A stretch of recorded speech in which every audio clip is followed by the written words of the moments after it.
বিসমিল্লাহির রহমানির রহিম। প্রিয় দেশবাসী, আসসালামু আলাইকুম। আপনার, আমার, আপনাদের, আমাদের প্রত্যেকের স্বার্থে একটি জরুরি জনগুরুত্বপূর্ণ বিষয় আপনাদের দৃষ্টি আকর্ষণ করছি। আমরা সকলেই জানি ডেঙ্গু কিংবা চিকুনগুনিয়ার মতন মরণঘাতী রোগ জনগণের প্রাণহানির কারণ হয়ে দাঁড়িয়েছে। অথচ আমরা যদি সবাই সচেতন হই তাহলে ডেঙ্গু কিংবা চিকুনগুনিয়া থেকে নিজেদেরকে রক্ষা করতে পারি।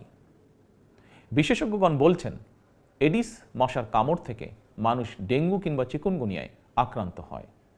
সুতরাং ডেঙ্গু থেকে রক্ষা পাওয়ার জন্য আগে থেকেই সকল প্রতিকারমূলক পদক্ষেপ গ্রহণ করা অত্যন্ত জরুরি। বর্ষা মৌসুম অর্থাৎ জুন থেকে অক্টোবর মাস পর্যন্ত এই সময়টিতে সাধারণত ডেঙ্গুর প্রকোপ সবচেয়ে বেশি থাকলেও জনস্বাস্থ্যবিদগণ বলছেন বর্তমানে ডেঙ্গু আক্রান্ত হওয়ার বিষয়টি নির্দিষ্ট কোনো মৌসুমে সীমাবদ্ধ নেই। সুতরাং যে কোনো সময় মানুষ ডেঙ্গু বা চিকুনগুনিয়ায় আক্রান্ত হওয়ার আশঙ্কা রয়েছে। বর্ষাকালে জমে থাকা পরিষ্কার পানিতে এডিস মশা জন্মায়। 3 দিন পানি জমে থাকলেই সেখানে মশা জন্মাতে পারে। কীটতত্ত্ববিদ এবং জনস্বাস্থ্য বিশেষজ্ঞগণ বলছেন মশার প্রজনন নিয়ন্ত্রণের জন্য ড্রেন, ডোবা, নর্দমার মতন যেসব জায়গায় পচা পানি জমে থাকার সুযোগ রয়েছে সেগুলো পরিষ্কার করে রাখাই সবচেয়ে কার্যকর উপায়।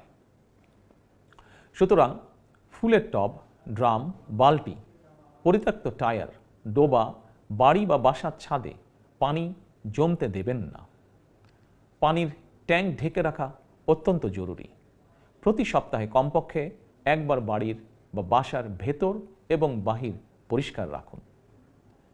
প্রিয় দেশবাসী, আমাদের সকলের মনে রাখা প্রয়োজন ডেঙ্গু প্রতিরোধে সচেতনতা এবং পরিষ্কার পরিচ্ছন্নতাই সবচেয়ে কার্যকর উপায়। এরই পরিপ্রেক্ষিতে আসন্ন বর্ষা মৌসুমের আগে থেকেই সরকার 14ই মার্চ শনিবার থেকে প্রতি সপ্তাহে সারা দেশে পরিচ্ছন্নতা অভিযান শুরু করতে যাচ্ছে। এই পরিচ্ছন্নতা অভিযানে স্থানীয় প্রশাসন কার্যকরী উদ্যোগ গ্রহণ করছে।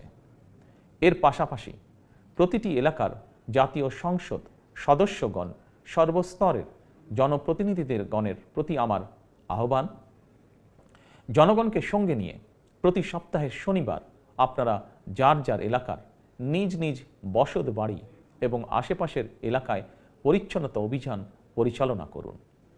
নিয়মিত পরিচ্ছন্নতা অভিযান চললে আসন্ন দিনে ডেঙ্গু কিংবা চিকুনগুনিয়ার মতন মরণঘাতী